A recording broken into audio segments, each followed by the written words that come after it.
My name is Deepak. John Silverstein, Brian Kalish, and Rajeev Pathak are our panelists. I will moderate and anchor the session. This will be a 60-minute session, 45 minutes of discussion, and a 15-minute Q&A session at the end. Please feel free to drop in your questions in the comments as we progress through the session. Right. So let me start by introducing our panelists. John Silverstein is the VP of and FP&A at XR Extreme Reach. With over 20 years in Fortune 500 companies and startups, John is known for his data-driven approach and transformative impact on financial processes. Welcome, John, and it's great to have you. Next, Brian is a financial planning and analysis expert with 30 plus years of experience in financial leadership, consulting, and analysis. He combines extensive industry expertise with a passion for using technology to enhance financial decision making. He loves engaging with extensive networks to provide relevant insights, tailored training, and custom tools and solutions that have a true bottom line impact. And lastly, Rajeev Pathak is the CEO and co-founder of Hyperbots Inc. with over 30 years of experience in building technology products and businesses for global markets. Rajeev has managed technology business for Wipro as GM and vertical head, handling a business of over $100 million. Good morning, John and Brian, and good evening, Rajeev. Hello, everyone in the audience. In the next hour, we will discover how cutting-edge agentic AI systems are reshaping the finance and accounting landscape through collaborative multi-agent networks. This comprehensive webinar explores examples of how multiple AI agents collaborate to handle a complex business task in F&A. We will organize our discussion in 3 sections. In the first section, we will discuss a few use cases for AI agents in different F&A functions. In the second section, we'll talk about why these agents need to talk to each other and collaborate on the methods of collaboration between these agents. And lastly, in the third section, we will discuss the mechanisms for humans to control these multi-agent networks. And we will close this session with time for questions and comments. Right? So let's get started. My first question is to Rajeev. Hi, Rajeev, can you elaborate on what an AI agent is, right? And how different is it from a normal software component? Yeah, first of all, thank you so much, Deepak, for inviting me for being part of this panel discussion. I would like to say good morning to Brian, John, and good morning to entire audience. So it's extremely relevant topic in my view for everyone who is associated with finance and accounting and has interest in AI, especially AI agents. So coming to your question that what is AI agent and how it differs from traditional software component that exist, let's say, in the context of finance and accounting. So my view is that AI agent has following 3 or 4 characteristics, right? First of them is learnability. AI agent is a component that can learn, with human corrections, inputs over a period of time, which is unlike of a software component. Software component cannot learn it. Whatever you codify, it continues to function the same way. Wherein in AI agent case, it has to have a learnability, characteristic. The second is it should have reasoning. So, for example, what reasoning means is it should be able to give out a reason if it is doing a task in a specific manner, or if it is producing some output, it should be able to reason it out, right? It should also have internal reasoning for its action. There has to be logic and reasoning inside agent for it to act, right? So that is second component. The third one is it should be fairly autonomous. So for example, if it is doing a task and if that task requires human supervision all the time, then I wouldn't say it is a true AI agent, right? And the fourth component is AI agent can give you great analysis, but if it doesn't take any action, then in my view, it is not a true AI agent. So agents should really be able to take some action. So these are the four characteristics to summarize: learnability, reasoning, action orientation, and autonomy. Yeah. Great. Yeah, that's helpful, Rajeev. Thanks for that. Just as a follow-up question, can you give an example of an agent versus a non-agent, right? That'll help. Okay, sure. Sure, Deepak. I mean, I can give many examples, but let's pick up one, right? And I will pick up from finance and accounting, and I will pick up, one wherein Hyperbots is very deeply involved. Let's take the case of invoice processing, right? Now, invoice processing, one of the tasks in invoice processing is to be able to understand what invoice contains, right? The content of the invoice, which is unstructured in nature. Now, if there is a true AI agent for invoice processing, then it not only be pre-trained and knowledgeable on variety and plethora of invoices and associated reasoning in advance, but if human is giving any input on its ability to extract information from variety of invoices, then this agent should improve through that learning. So it should learn from user inputs over a period of time, right? The second component here would be that if you have a AI agent for invoice processing, it should be fairly autonomous. If every output of invoice processing needs to go through a human, then it is not a true AI agent, right? So there is learnability, there is a autonomy. Third is it should be able to take action. Now, action here, for example, invoice processing means invoice should be processed, means I should be reading invoice, I should be able to code invoice, I should be able to post invoice. So these are the actions. So all these actions AI agent should be able to do in an autonomous manner. Then it is a true AI agent. So I think I would say, with this illustration, we can kind of correlate as to what does learning means, what does autonomy means, and what does action orientation means for an AI agent.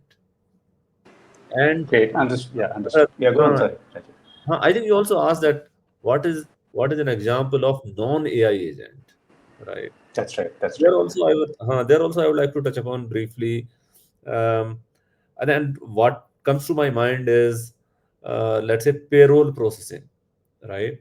So payroll processing is fairly, rule-based task, right? You have a defined, payroll structure.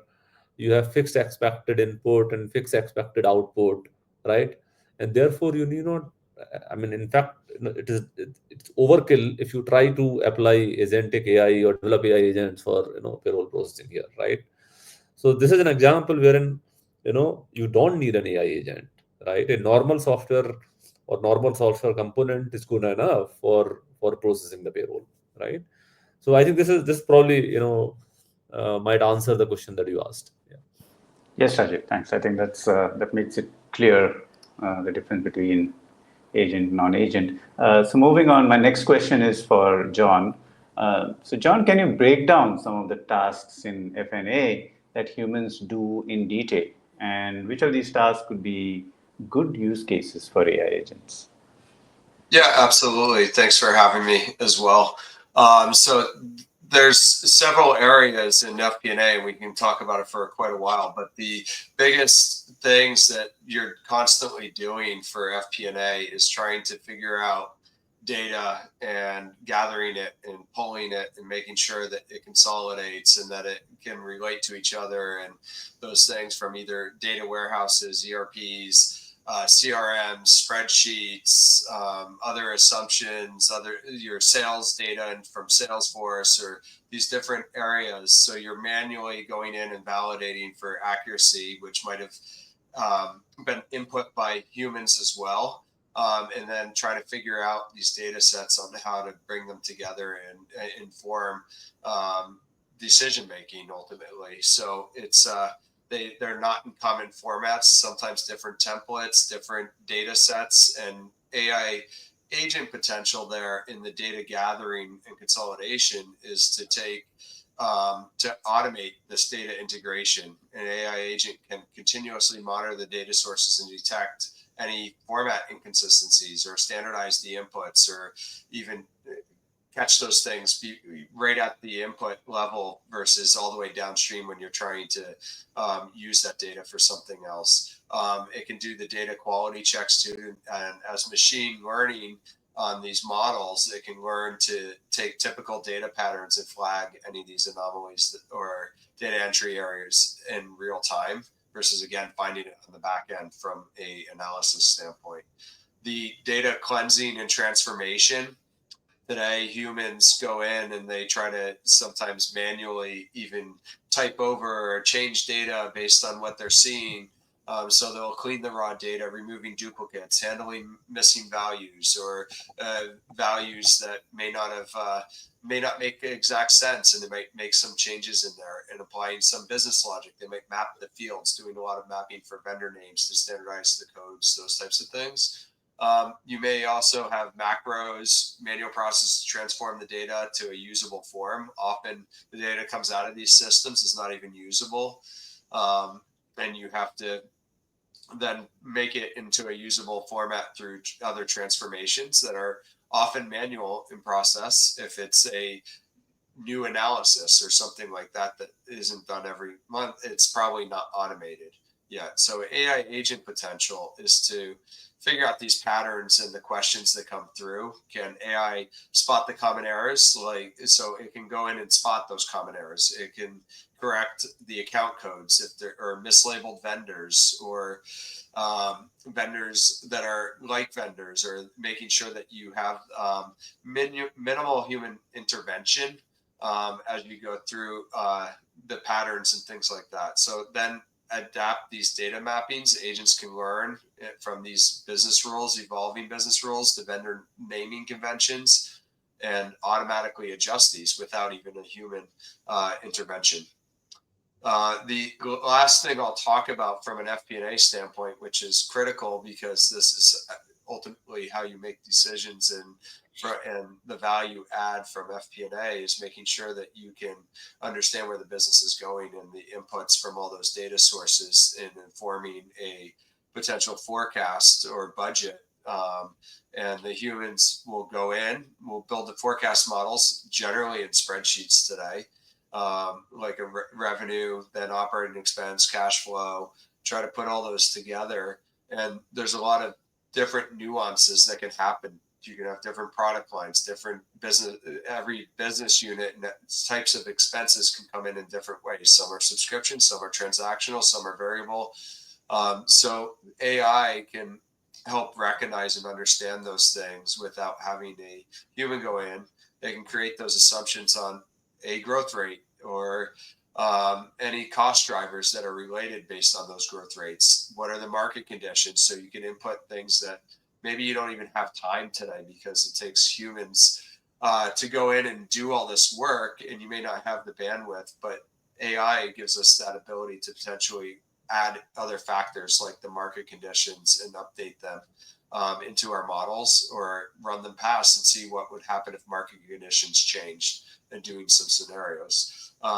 And then presenting these projections to stakeholders and revising items and making sure and giving some feedback and things. AI, that's what humans are doing today. AI, again, can make this more automatic and also be able to detect things and give other potential scenarios and understanding what if this happens or what if that happens, or what are the learnings from as the other data sources are in there and everything. Are there learnings that may need to adapt the forecast or change the methodology of forecasting? AI could recognize some of those patterns that you may not even have time to make those changes yourself today. Got it. Yeah, that's a very in-depth response, John. Thanks for that. I'll move on. My next question is for Brian. Brian, can you outline human tasks in reporting and visualization, variance analysis, and potential AI agents for the same tasks? Right? Absolutely. And if I just to start, first of all, great to be with everyone here today. Just to add on to what John was saying was the learnings, right? I mean, one of the best things about AI, it's not an individual who learns and finds these anomalies, right? The company is learning because the AI is learning. So again, just another benefit. And then the other point too, obviously, it's been an interesting month of April.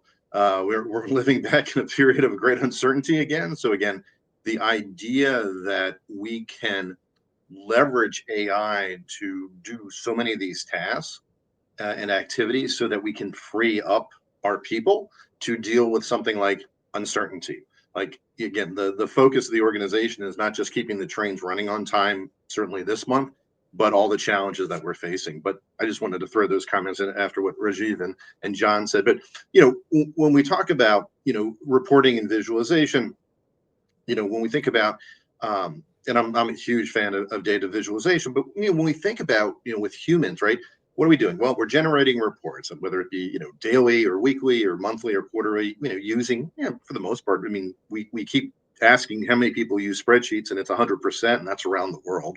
And maybe leveraging some kind of a BI tool, right? We create dashboards and charts for management and or board presentations or whomever our stakeholder is. We're creating this for them. And then we need to interpret the results, right? We want to highlight key issues, what's important. And then, for the human, they're manually drafting the commentary.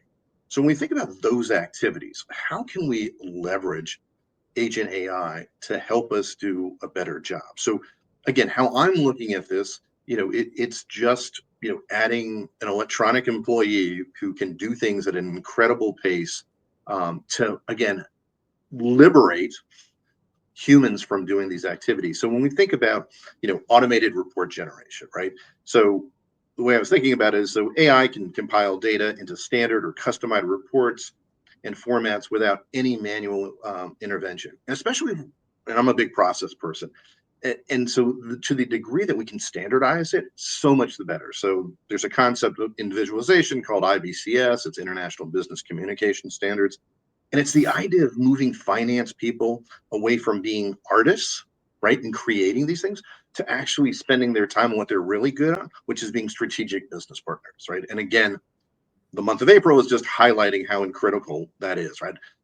Our partners want to understand what's going on in the world, not necessarily how a report looks, right? So again, we can put rules in place to, again, create standard reporting and even customized reporting, but again, not asking the individual to be an artist in creating it.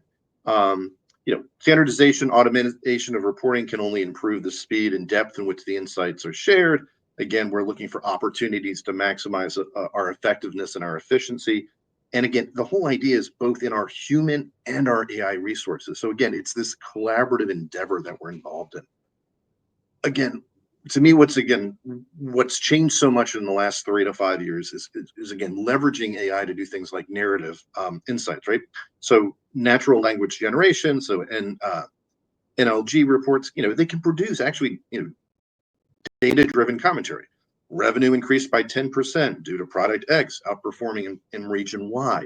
So I've been a long time believer in this. I mean, going back even before we're talking about agentic AI, just from an RPA perspective, robotic process automation, is the idea that that first draft of, let's say, an MD&A, so management discussion and analysis, that can be done by an agent. And the whole idea there is the human becomes much more an editor than the author, right? And so again, we understand. Please, anyone on the panel, pretty much every time we're talking about it's like 80%, right? It can do 80% of that first cut. But think about it from a timing perspective. If I can take out 80% of my writing and just focus it more on the editing and what's really important, just how incredible that is. And again, when we think about, finding insights, right? And the words come up a couple times, Rajeev and John have talked about. Everything we're talking about should be action driven, right? If there's no action that comes from it at the end of the day, then we shouldn't be doing it. So again, when we think about finding insights, and sometimes it sounds like semantics. Well, what's the difference between information and insights? Well, the way I put it is everyone here on the panel has a tremendous amount of information that everyone else on the panel doesn't have. but that doesn't help me run my business any better. I need insights. So if we think about, humans are fantastic at finding trends they're looking for, and absolutely terrible at finding, spotting those that aren't. Whereas if we can leverage an AI agent, it can help minimize the biases in the human processes. So again, it's this, if you put the AI agent on one side and the human on the other side, it's basically focusing on the strengths of each. And so it ends up in aggregate, it's 1 + 1 = 3. And then kind of highlighting just the environment that we live in right now is, again, how do I get to real-time dashboards? Again, telling me about what's happening in April 2 months from now is not going to help us in this environment. So what's great about using an AI agent is it can trigger alerts for notable changes so that the humans can focus on strategic decisions rather than routine reporting tasks, right? Whether we're talking about the financial, where we're living right now kind of has that feeling like, oh, I remember the early days of the financial crisis. I remember the early days of the pandemic. And so we need to focus on what's changing so that, we can take advantage of opportunities and minimize risk. So again, kind of the way I was thinking about it is, the need for speed has never been greater. We're living in this incredible period of very high, what we call VUCA, VUCA, volatility, uncertainty, complexity. And the quicker that we can identify change, the quicker we can act. And then when you were talking about, and I think John touched on a little bit on variance analysis, again, humans are we compare actuals to budgets and forecasts and calculating those differences. Investigating why expenses are higher or why revenue is lower. And then we need to document that. Again, the idea of leveraging, just adding on to what Rajeev and John have already said, an AI agent, right, is automatic variance detection, right, and putting the rules in place, right, because we want to, there's always going to be outliers, so we want to understand, is it an outlier?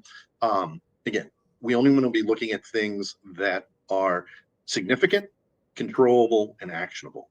The other beautiful thing about where we're getting with agentic AI is it can suggest why things are happening. So, machine learning can link to variances and the potential drivers for them.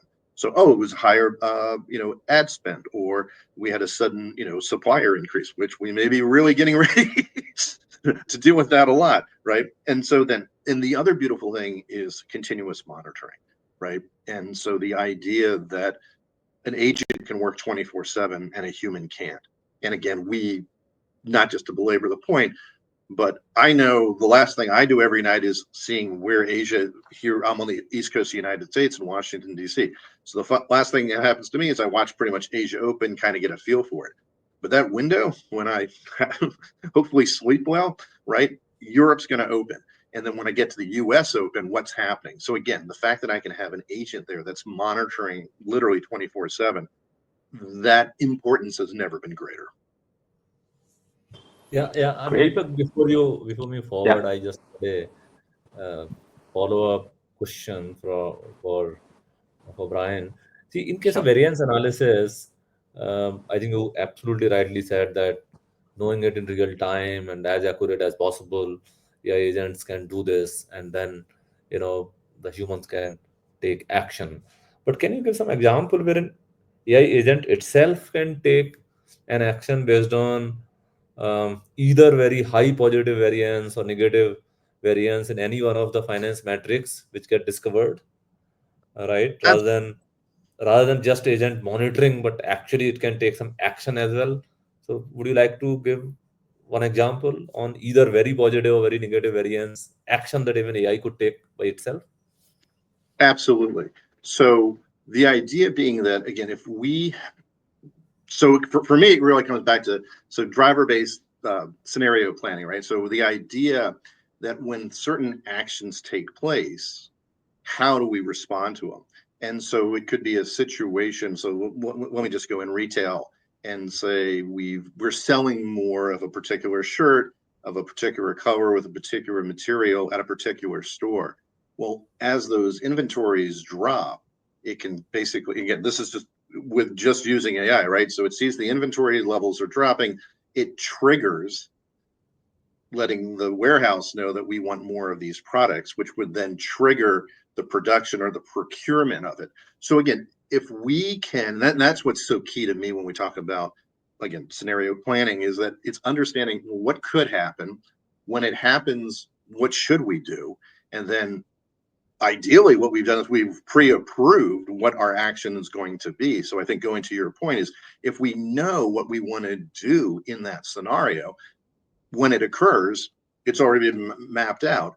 And again, I know it was a pretty simple example that I was sharing, but again, there's no human involved in that action, right? Was that individual? Same thing, on the other way, right? Is if things aren't selling as fast, well, maybe we've got a trigger in for a 5% or a 10% discount. They're live, and we can send it out to our affinity, but also have it live in the store. Slow down orders, slow down production. Again, anything that the human isn't adding any value because we already know what we're going to do, absolutely we can leverage agents to do that for us. Awesome. I think this is a great example. Yeah. Great. Yeah, thanks, Brian, for that. I think part one will close with the takeaway that actionable insights for strategic decisions, right? And that's where agentic AI can play a big role. So we have so far familiarized ourselves with important use cases for multi-agent deployment in FP&A processes. Moving to our next section, let us now discuss why these agents need to communicate and collaborate with each other. So Rajeev, can you elaborate on how agents can talk to each other? Yeah, so I think I always bring in analogy with humans in application of AI, in real world, right? So humans also, by and large, collaborate using 3-4 methods, right? One of the method that humans collaborate is knowledge based. I mean, I will just give you example from finance and accounting itself. So let's say we have a 50 people accounts payable team, which is divided into multiple tasks. There is a team who receives invoices, reads them, makes data entry. There is another team who does, GL coding. There is another team who does matching, right? And there is another team who, looks after, let's say, ERP posting. Now, this knowledge that there are these 4 teams or 4 different individuals specializing in 4 different tasks is pre sort of decided within that teamwork. So team collaborate and communicate saying person A does this and he needs this and he produces this output, and then he collaborates with person B in a specific manner, and then person B, this is the input for person B, this is the output for person B, and he collaborates with either person D or person B or both of them for in this manner. So this is what is called knowledge based collaboration, right, or communication. So in systemic or in system based models, this is nothing but creating a knowledge graph. So if you have, let's say, hundreds of agents in your system, you can build a knowledge graph of tasks and their association, right, and their relationship. And this is example of knowledge based collaboration. The second example is that when agents do not know each other and they are in a wider network, then there is this scheme called broadcast, listen, and react. In the sense, the agent who there is an agent who wants something to be done by someone else, but he does not know who will do, right? So he can broadcast, and the agent who is expert in that area, he can react and take up that task. It's almost like a group of humans in a chat group. A team is formed, and nobody know. I mean, like they are loosely coupled, and therefore, if a task comes, somebody else picks up if it is communicated in the group. So that is broadcast, listen, and react. The third one is direct bonding, where it has been very clearly articulated. In case of humans, like manager decides there is a person A and person B, you will work as a team. A will do this, B will do this, and you as a team will produce this. That is direct bonding. So when 2 or 3 or n agents are paired with very direct relationship between them, feeding information or actions from A to B, that is called direct bonding relationship. So I would say these are the 3 predominant method of agentic collaboration, especially in the context of finance and accounting. Great. Yeah, that sounds great. Thanks, Rajeev. Moving on, John, can you give an example of how AI agents broadcast, listen, and react in the FP&A context? Sure. So the FP&A, how the agents work, and I think it goes back to what Brian and Rajeev were saying too, and it's very role based and almost like hiring somebody to do some very specific tasks or a role within the FP&A. So in FP&A, you could have somebody, a human, going in and just doing forecasts every day. You could have someone looking at actuals. You could have someone. These agents, though, and people within FP&A all need to talk to each other. So in FP&A, these tasks across departments, for example, you have, from an agent perspective, you would have a forecasting agent that would predict future revenue based on its model or what it knows in what we talked about earlier, and then the expenses based on that revenue and the cash flow. Then the budgeting agent needs to track the actual department budgets and spending limits and go back and give information back to the where you're at and to the department leaders and all that stuff of where they're at from a budget perspective. So that is a task that needs to take place every single month or sometimes weekly, depending on your cadence and things like that. And if there's changes in an environments like we are in April, as Brian alluded to, is we have to look at the stuff daily, sometimes 3 times a day, on what's going on and tracking and make decisions. So AI can really help us and speed our analysis and things up from where we're at from a budget, maybe even make decisions to pull back on certain things or to move ahead faster. And then there's the variance analysis, which would be monitoring the actuals, making sure that the forecast budgets for any significant discrepancies, which again can help ensure that the insights are there to have those discrepancies are communicated basically back to whoever needs to make the decisions or even make a decision. If it's a precursor, if we already have that scenario laid out and understand we can define what that agent's going to do going forward. So in conclusion of that, how they collaborate is with, you have a budgeting, forecast, and variance analysis. The budget actually creates the budget. The forecast agents is forecasting the Q3 based on what's happening or a specific forecast, and the variance is looking at that. And then when they communicate and talk to each other, the variance analysis might give information to the forecasting agent that would change your forecast, and then your budget, you would then know where the marketing budget usage is, or when it hits 90%, or those areas, you can make decisions and change faster. Great. Maybe we can pause for a second. I think there's a related question around collaboration, right? So Bhairav is asking, what would you do to control the undesired collaboration amongst agents? Anyone would want to take that? Yeah, so I will take it. Even though I thought we will take all these questions at the end, but we can Sure. take this up. See, it's um, like the way there is a policy and framework that need to exist for human communication and collaboration in real world. There has to be a policy formulation implementation, for agentic communication and collaboration as well, to make sure there is no undesired collaboration amongst agents, or they don't end up collaborating and doing tasks which is not wanted, right? So that is my short answer right now. How to formulate that policy, what does it mean in terms of nuts and bolts of technicality, and that I kind of leave it for some offline discussion if needed. But I think having a policy framework for agentic collaboration is the way to ensure undesired collaboration is avoided. Great. Hope that answers your question, Bhairav. So moving on, Brian, what would be an example of a direct bonding between agents? Sure. So if we think about, I mean, and just adding on to what Rajeev was saying is, like, again, I find it most helpful when we think about the agents is just another employee. So when the question that kind of comes up, and we'll talk on it just in a second, I'm going to kind of be focused on the financial close.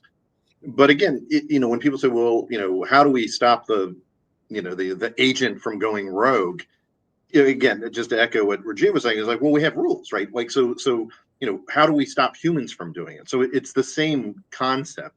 I think, again, I think it's useful. I don't know if it helps others, but it's like the agent's just another employee that you have to manage, right? And so the rules that you have in place for humans, you're going to have obviously not exactly the same, but this is what's going to keep it. Because I think it's a great question. I know we're going to probably dive into it deeper at the end, but there's just fear, right? That's probably one of the number one emotions that I get from people when we talk about AI in general, but specifically in Agentic, is the fear of what could go wrong instead of what could go right. I think in finance, it makes sense because we're small c conservatives, as from being the fiscal officers. So we don't want anything to go wrong. So when we talk about, the close, for example, so we think about, very broadly, let's just say, we've got, I would say, let's take 3 agents and put them together to do the close. So I've got the close coordinator agent, I've got the treasury agent, and I've got the financial reporting agent. So the close agent, is going to oversee, month-end tasks, do the checklists, make sure we hit deadlines. When we look at the treasury agent, well, they're going to handle the bank reconciliations, the cash position updates, how we've done on our short-term investments and what they are. And again, I know I'm doing this at a pretty high level, but if you think about all those rules and tasks that go underneath that, again, you're just freeing humans up from doing it. And then you've got the financial reporting agent, right? So they're going to compile all the financial statements and make all the disclosures. So when we think about how they collaborate, well, the close agent and the treasury agent, I mean, they're basically, the term I use, and others may use it too, they form a formal, basically, handshake, right? So from the 1st to the 5th of each month, if we're best in class on our close, right, they're going to reconcile all the bank statements. The treasury agent, they finish the the bank consolidations by the 3rd day, and then they hand it off to the reconciliation package to the close coordinator. And according to, again, as we were just talking about, with a predefined checklist, right? They're following the rules. The other great thing about AI, right? They don't go rogue. They follow the rules every time, however that's set up. So once approved, the close agent, locks the ledgers for those transactions and then notifies, right, the financial reporting agent. And then the financial reporting agent then finalizes the month-end statements and wraps up the cycle. So if we think about it in aggregate, so the team members, are pair up on a specific project with clearly defined protocol for handoffs and approvals, and closely work together until the task is completed. Great. Thanks, Brian, for that. Moving on, we'll get to the last section, which is, I think it's a good point to segue into how multi-agents networks work and how humans could control these, right? So a lot about human control in this section. So my question is for John. How do you see humans collaborating with AI agents, and what methods do you see for this collaboration? Yeah, so with the humans collaborating with the AI agents, the methods that I see, there's alerts, notifications, UI and dashboards, and commands.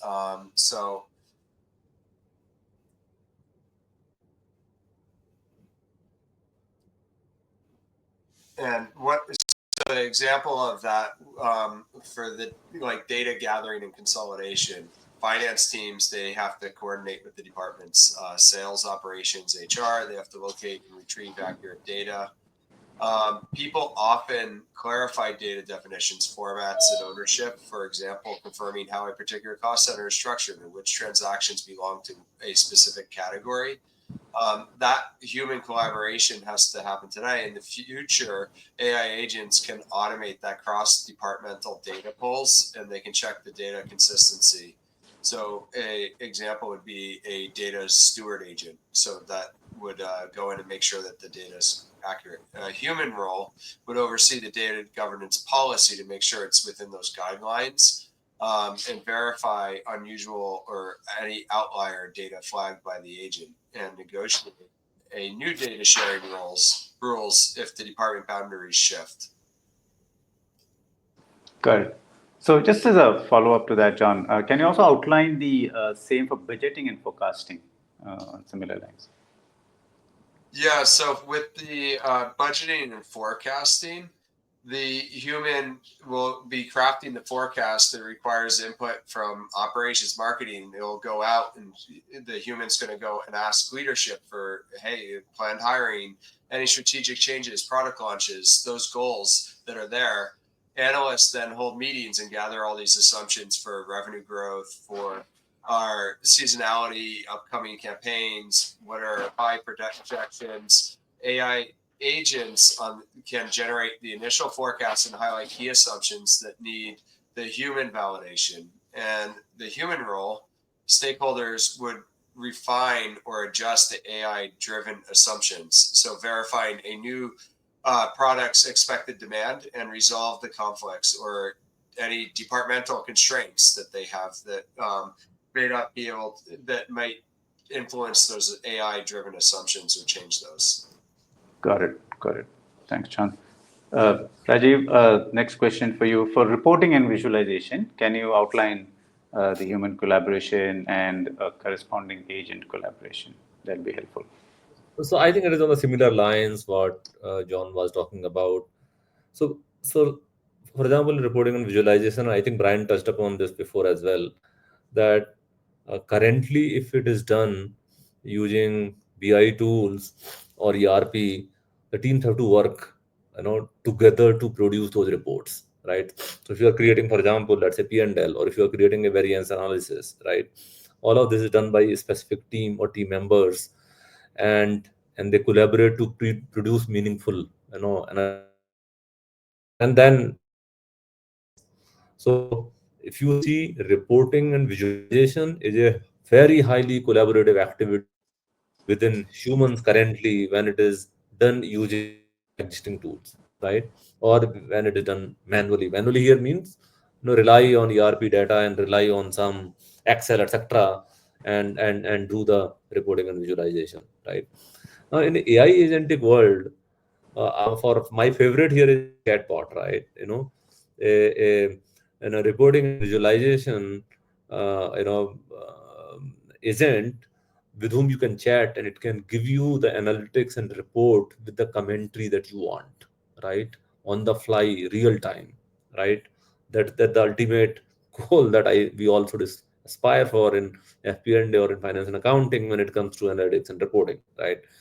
Now, even if it is achieved, humans still have a very significant role, because whatever analytics, report, and commentary comes, human still needs to, what you call, have a higher level validation of that before it goes to stakeholders. I mean, just classic example is, if you are, I mean, let's theoretically assume if there is an agent which can produce your balance sheet and your P&L quarter end with a beautiful commentary, but I don't think, we are at a stage wherein we can hand it over to investors or external community as is without, human review. So humans have a, continued role to play to see AI output when that output is financial and going to outside stakeholders, especially when it comes to reporting and visualization.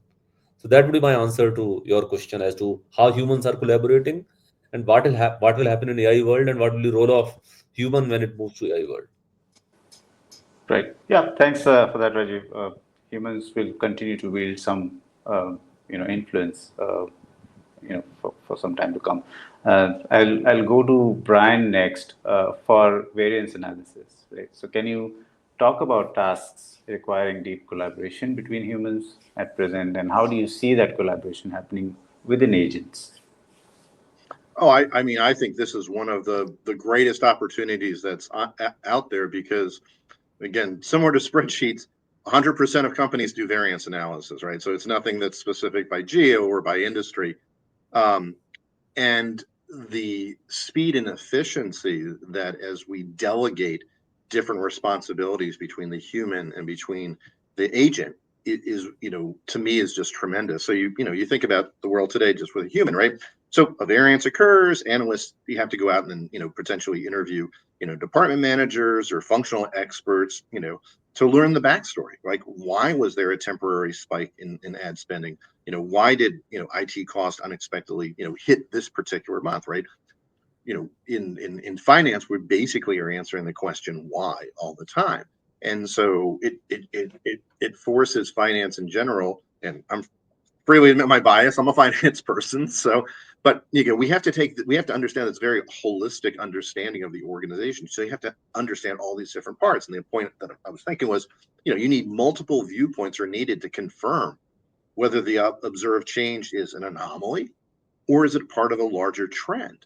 And so that is very time consuming, right? Because again, as I mentioned before, we should be focused on anomalies, or excuse me, variances that are significant, controllable, and actionable. So how would we collaborate with our agent coworker, right? Well, the agent might identify anomalies and propose potential drivers based on the data. Why is this happening? And again, the idea being that by coming and saying, we've noticed this is why we think it might happen. Again, the agent can do that, is similar to, the idea that Rajeev might have been saying. It's like, we don't just take what the agent says and go straight. Again, think about it from an employee perspective, right? Is that I've got my analysts that are coming up with reasons for why something happens, and I don't let them go straight to the CFO. right. They have to come to me. And let's say I'm the head of FP&A, to then understand why it's happening. So again, the idea being that anomaly identification, again, is it something that we can actually address? Is it quickly, explainable? So, sometimes things are unpredictable, but explainable. So just want to be respectful of time. So one of the things I teach at university, one of the things I say is, it's kind of like saying, why did hotel bookings drop dramatically in April of 2020? Right? Is like, well, there was no way to predict it, but you had this huge anomaly happen, right? It just, went from, say, normal 70% occupancy to 20%. It's like, because COVID, right? So we don't have to spend any time thinking about that, right? We know what had happened. We don't think it's going to repeat itself. But it's those all of a sudden finding out, well, we would expect, if the market's growing by 3% and we're actually losing 1%, sometimes the variances are small but significant. And an AI agent that, again, is focused on the rules and saying, when this happens, I want to know about it. So again, the idea being, show me the important things. I don't want to spend time on the things that aren't important. And so again, just from an efficiency, effectiveness, making my job better is tremendous opportunity, I think, with leveraging agentic AI. Great. Thanks for that response, Brian. So just in the interest of time, we'll kind of move on quickly to the next question for John. Would you like to summarize the collaboration happening between human agents and AI agents? Would you spend some? Yeah, sure. So with how agents collaborate, and this, we've kind of hit this on the head, I think, with how it's in the example of it being like an employee, right? So, and that they work together, and you put these controls and things around there and workflows and tell them what workflow or what tasks they're going to do. So from an augmented workflow, AI handles the data intensive tasks. It cleans, it goes in, it looks for anomalies, so humans can focus on decision making from that data. The continuous feedback, it's giving humans refine that AI suggestions. So you're getting those suggestions from there, a forecast or a variance explanation. Even when you're doing it today with humans, there's often one question leads to another question, and you start drilling in those types of things. So you get those continuous feedbacks today. Now you have someone else to go answer some of those questions, or another employee to do that, for that continuous feedback, and to get the answers, and to get maybe where you don't even get to today because of restraints on time and everything. You have some agent to go all night and crunch the numbers and things and come out with a analysis, and then you have your joint decision making. AI proposes data driven recommendations, so it can tell you, recommend something. Doesn't mean you're going to do it. just because you say something to the CFO or the CEO or management and things, they don't always do that. There's some reasoning and things like that, and you can incorporate that strategic of why you may not or may do those things, and AI knows what to do. So that it's aligned with you from a quality of insights and making that finalized decisions with AI informing those. And then the real-time communication. So AI agents, they proactively alert and query the human collaborators. It speeds up those issues to the resolution, so you're not having to wait around or go and through email back and forth with all these things. The AI agent can go and cover that and get the answers for you automatically. The other thing is to be explainable and trustworthy. So AI must offer a transparent reasoning. Humans must maintain the oversight and ensure that the automated actions are aligned and business goals and cultural nuances and those things. Humans have to be on that part to give that oversight, that it's trustworthy, explainable, and that. Yep. Very useful summary there, John. So moving on, Brian, for the benefit of our attendees, can you identify some typical tasks that the Office of Finance performs? Absolutely. So I mean, I think we have this wonderful opportunity to again look at almost everything that we do. So the way I kind of look at it is if you come to me and say, Brian, I want to replace you, I don't want to talk to you. I'm going to shut my door and you go away. But the idea being, to your point, saying, well, let's think about all the the activities. How do you spend your day? Well, very broadly, again, monitoring cash flow and liquidity. Again, where is the value add, right? Is the idea that all I care about is when there's variance and significant variance. So again, we need to do this activity, but there's no reason that we couldn't assign it again to an agent that just is just monitoring. There's just not that much, value add. We think about, approving critical expenditures, reviewing financial performance and KPIs, risk management and compliance oversight. So again, think about the great ability of an agent to, again, constantly be looking at, especially if we're a complex global entity, what's happening with tax changes, what's happening with accounting changes, what's happening with tariff changes, right? Is that trying to keep up with all that. And then you think about from a capital strategy and financial decisions. So it's just the idea of that I have so many things that are going on. And again, the idea of spending time, and I think it's kind of the theme that we've been talking about, spending time seeing things that are fine, there's no value add there. What I want is to have an agent that's constantly monitoring, again, the idea that there is some kind of variance, there's some activity or a project isn't occurring. When we talk about, from cash flow, it could be something we call CCC, my cash conversion cycle. Is it extending? Is it speeding up? What are those components? It's like, or DSO is getting longer, or, again, inventory is piling up. And again, as strategies changing, right? We don't want to live through uncertainty, but when you do, you learn a lot. All of a sudden, we see this huge spike ups for a lot of organizations, on their inventory. Why? Well, because we want to have the inventory, right? And where are there potentially, choke points or something we're going to have a problem? So again, in periods of uncertainty, getting access to information and data and insight only gets highlighted. And again, having a tool, having an agent that can do that for me makes life so much better. So again, I think the last 4 weeks have certainly, highlighted the importance of, gosh, if I knew more faster, right, I then can make those better, faster, quicker decisions that are just critical right now. And Rajeev, which of these do you think are ideal use cases for agents then? Oh, I mean, all of them. The short Yeah, answer. I put it. Oh, sorry, please. Yeah. No, I kind of put it in the order is, you think about from from cash flow and liquidity, right? Because, if I don't have liquidity, I have nothing, right? And so again, in periods of uncertainty, and I won't quite say crisis, but again, understanding if all of a sudden my vendors are paying me slower, right? That's not always easy to see at the human level, but if I've got an agent that's looking for it, and it can be small, right? It's like, well, they they always pay early, and now they're not paying late, right? Because think about it, it's changes that aren't near always obvious, right? So if I just have them in two buckets, or do they pay on time or do they pay late? That tells me one thing. But if all of a sudden they were someone who always paid on time, but they paid 7 days early, and then now they're still on time, but now they're taking longer to pay, that's important for me to see.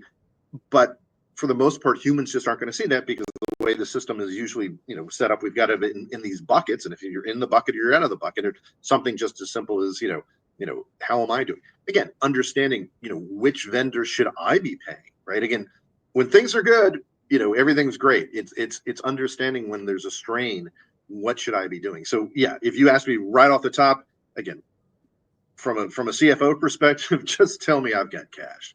Because if I don't have liquidity, I don't have anything. Yeah, I agree with you, Brian. But as far as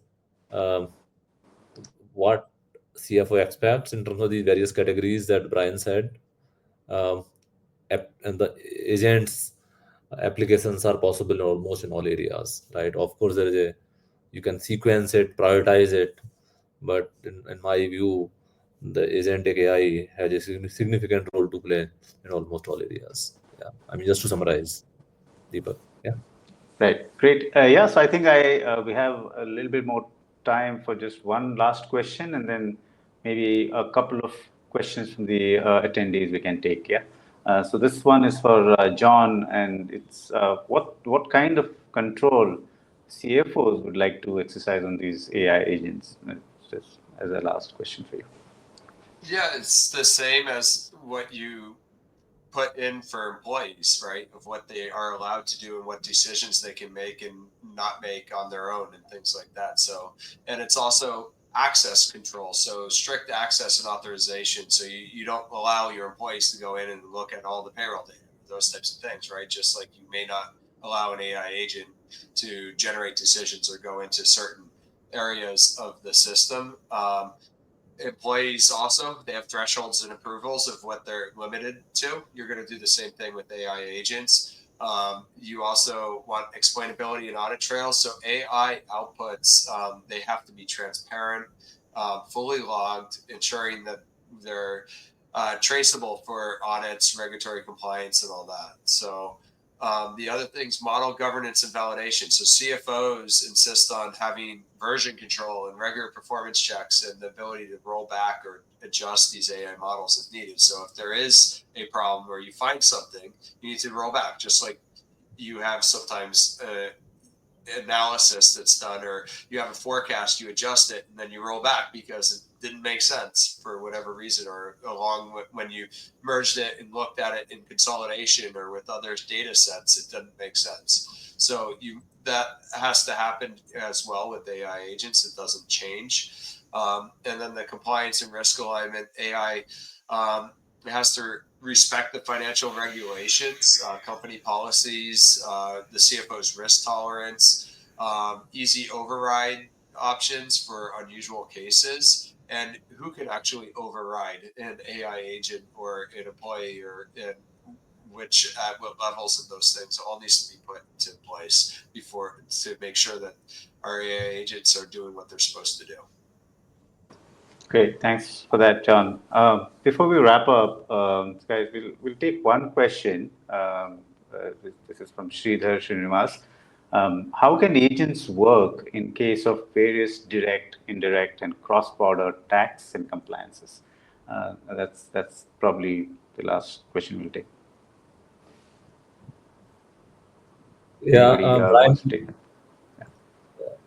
Yeah, I will Sure. request Brian to maybe reflect on, then maybe I will add a little bit. Yeah. Well, I think it really, I mean, it's a great question, but I mean, again, I think the way that the context that you put it in is, well, how would a human do it? Right. I mean, again, it's a challenge. So again, the idea, to the extent that it can be foreseen, again, because it's a fantastic question, again, in the idea, how do we deal with all these different changes? Is that I would, potentially you could break it into multiple agents. Again, please, others add on, but the idea that you'd have someone that was focused on compliance, someone that's focused on governance, someone who's an agent that's focused on tax, and they're pulling all that information, but it's going to come to the human. So it's not the idea that we're turning over, and John was just mentioning this, that we're turning over the decision making to the to an agent. Although obviously, again, if it's things that we understand, we can. We actually, correct me if I'm wrong, we can have agents actually managing other agents. But when we talk about this level of complexity, again, the benefit of having these specific roles and bringing that information faster to the decision maker, I think that's where the advantage would be. So I'm not quite sure if that hit the answer to the question, but that would be my initial thought. And I agree with you, Brian. I will just add from Hyperbots context, specifically related to taxes. So I will give an example of how AI agent can help in sales tax, compliances, right? So we have an agent or a co-pilot that for all your purchases on procure to pay side and for all your sales on order to cash side, it checks the applicability of sales tax on the line items, depending on where it is being shipped and where from it is being shipped, right? Basically origination address and destination address. So AI agent is doing all this task of tax categories identification, identifying what the tax applicable in that jurisdiction, and seeing whether you are applying the tax is right or wrong, and therefore it is ensuring compliance is in place. So it's a very kind of a small example of how AI can be used or AI agents can be built for compliances. Great. Hope that answers your question, Sridhar. And yeah, I think we've run out of time, and it's been a great discussion, guys. Brian, John, Rajeev, thanks for this. Probably, do more such, engaging discussions around finance and accounting with AI in the future as well. So thanks everyone for your time. Thank you. And Pleasure. thanks the attendees for participating in this discussion. Thank you. Thank you, Deepak. Be well. Thank you. Thank Bye-bye. you. Bye. Good day.